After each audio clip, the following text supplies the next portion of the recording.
Hello friends, exercise 3.2 से question number 6 करेंगे। What is the minimum interior angle possible for a regular polygon Y. Question में ये पूछा है कि किसी रेगुलर पॉलीगन के अंदर मिनिमम यानी कम से कम छोटे से छोटा इंटीरियर एंगल यानी कि अंदर का एंगल कितने डिग्री का पॉसिबल हो सकता है। यहाँ बात रेगुलर पॉलीगन की हो रही है, तो सबसे कम साइड वाला पॉलीगन होता है इक्विलैटरल ट्रायंगल। इक्विलैटरल ट्रायंगल की तीनों साइड्स बराबर होती हैं। तीन साइड से कम का हम कोई पॉलीगन बना नहीं सकते। एटलीस्ट हमको तीन साइड तो चाहिए ही चाहिए पॉलीगन बनाने के लिए। तीन साइड का रेगुलर पॉलीगन इक्विलैटरल ट्रायंगल होता है और इसकी तीनों एंगल्स का जो मेजर है ना वो सेम होता है। ये सारे के सारे 60 डिग्री के होते हैं। अब थोड़ा सा इससे आगे बढ़ते हैं तो चार साइड का रेगुलर पॉलीगन होता है स्क्वायर। स्क्वायर के अंदर के सारे एंगल्स 90 डिग्री के होते हैं। अब यहाँ पे आपको एक ऑब्जर्वेशन समझ में आएगी कि जैसे मैंने पॉलीगन्स की साइड बढ़ाई है, रेगुलर पॉलीगन के अंदर जैसे मैंने साइड बढ़ाई है तो अंदर का जो एंगल है ना उसका जो मेजरमेंट है वो बढ़ गया है। पहले 60 था, जब रेगुलर पॉलीगन के अंदर तीन साइडें थी तो इंटीरियर एंगल 60 डिग्री के थे। जब रेगुलर पॉलीगन की चार साइड होगी तो इंटीरियर एंगल 60 से बढ़ के 90 का होगा। अब अगर मैं कोई पांच साइड वाला रेगुलर पॉलीगन बनाऊंगा तो उसका अंदर का जो एंगल है ना वो इस 90 से बड़ा होगा।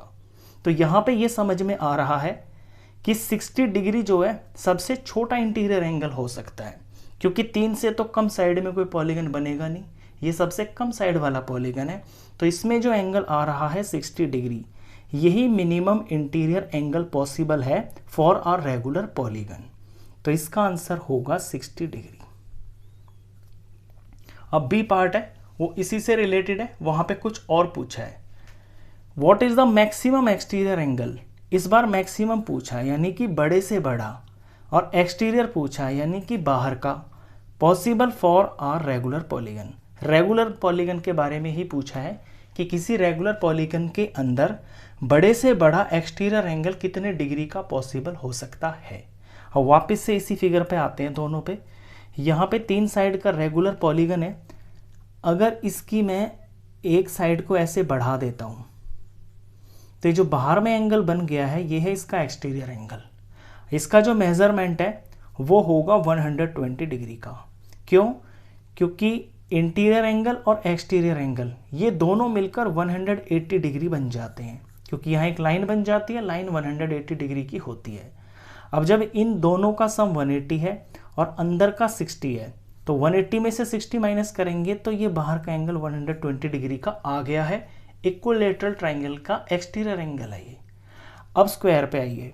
अगर स्क्वायर की एक साइड को मैं ऐसे बढ़ा देता हूँ तो यहाँ बाहर में ये इसका एक्सटीरियर एंगल बन गया है। अब इसी प्रॉपर्टी से कि ये दोनों मिलकर 180 के होते हैं तो यहाँ पे अगर 90 है तो ये वाला एंगल 90 डिग्री का होगा। अब इन दो चीज़ों से एक ऑब्जर्वेशन निकल के आ रही है, वो ये कि जब मैं रेगुलर पॉलीगन की नंबर ऑफ साइड्स को बढ़ा रहा हूँ तो जो एक्सटीरियर एंगल है उसकी वैल्यू कम हो रही है। जब रेगुलर पॉलीगन के अंदर तीन साइडें थी तो एक्सटीरियर एंगल बना 120 डिग्री।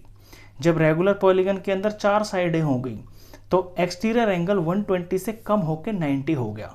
अब अगर मैं कोई पांच साइड का या छह साइड का या इससे ज़्यादा साइड का रेगुलर पॉलीगन बनाऊंगा तो उसका जो एक्सटीरियर एंगल है ना वो 90 से कम ही होता चला जाएगा।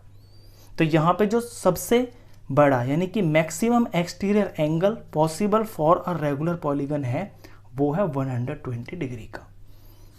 तो इसका आंसर हो गया है 120 डिग्री। क्वेश्चन खत्म।